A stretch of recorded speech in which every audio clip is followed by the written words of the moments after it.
I've known about this car for a long time. Actually, when the company was called Recar, not Slate, when it was called Recar, I lent them space and whatnot in the back of our factory. So it started out kind of like right here. As they got more money, they moved out to something bigger.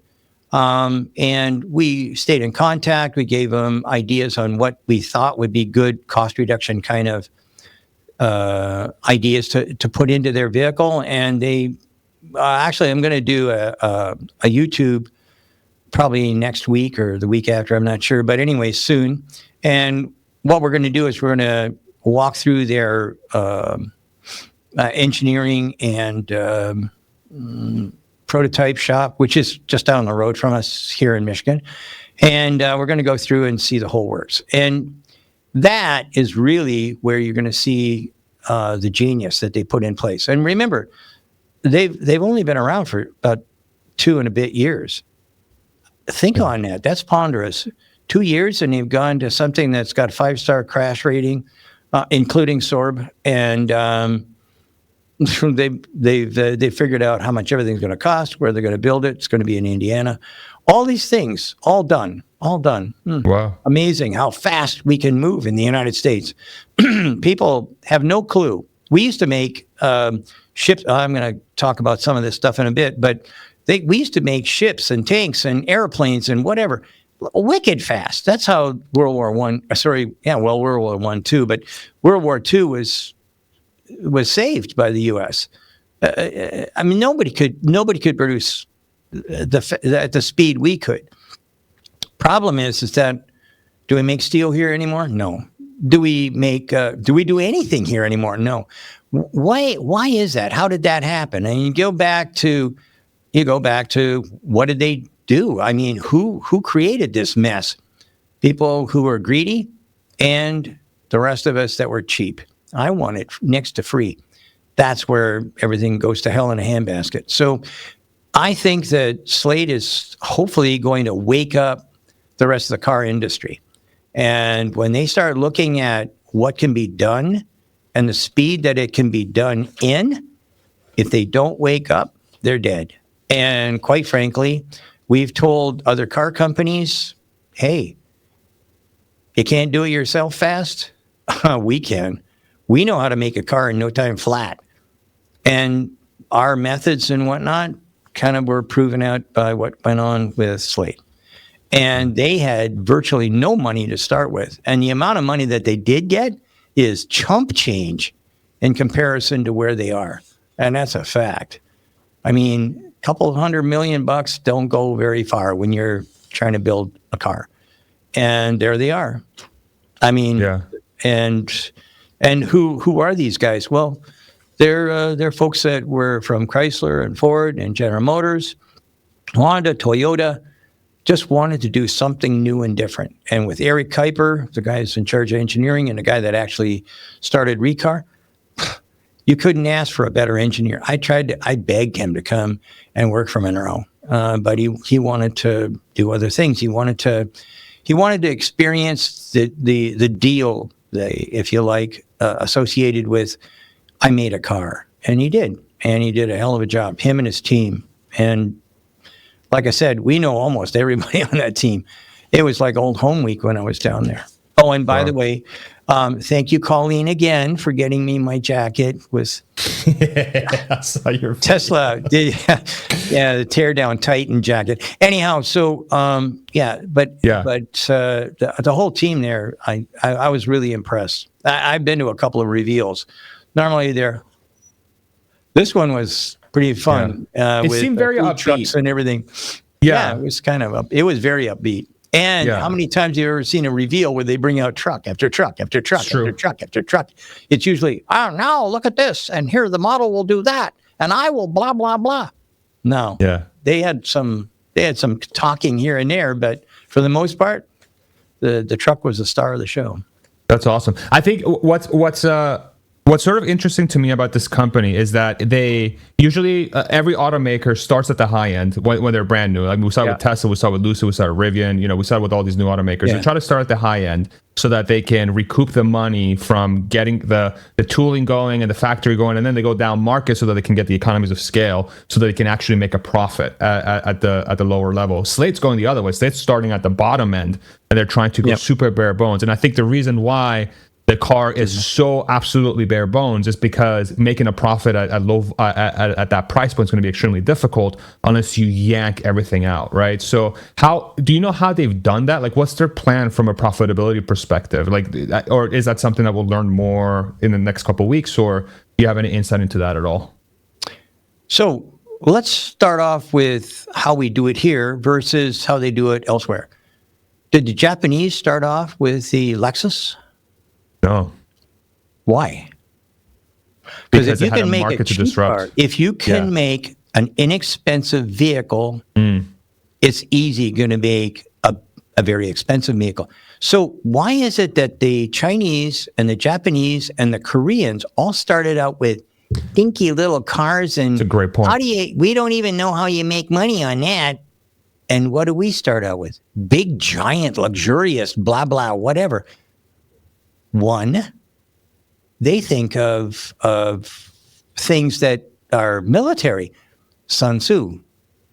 We think of things that are from Boston. Ooh, let's make a big one and then we can make it. And I have a feeling you don't like Boston. I love Boston. Are you kidding? I love going there. The legal seafood and whatnot. There's only one part of Boston that I don't care for. But at the end of the day, it's funny that you say that, though, Sandy, just because it's extremely true. But Clayton Christensen, this has always been his critique of Tesla specifically. He said that one day the EV market will be taken over by someone who starts at the low end, like the Japanese did, like the Koreans did in the previous automotive waves. And I mean, that certainly seems to be where Tesla's main competitive threats are coming from, is China on the low end, and then we'll see what Slate is able to do. Well, the one thing that's different, too, is that Tesla is vertically integrated and most car companies are not. Why was that? Well, Elon learned a very valuable lesson when he was dealing with tier ones who didn't want to work with him at all. It forced him into refining the car this seat is a Tesla seat. My desk has a Tesla seat. I have two more sitting in here that are Tesla seats. We took them out of the cars, we put them on little rolly things and turned them because they're the most comfortable chair in the planet.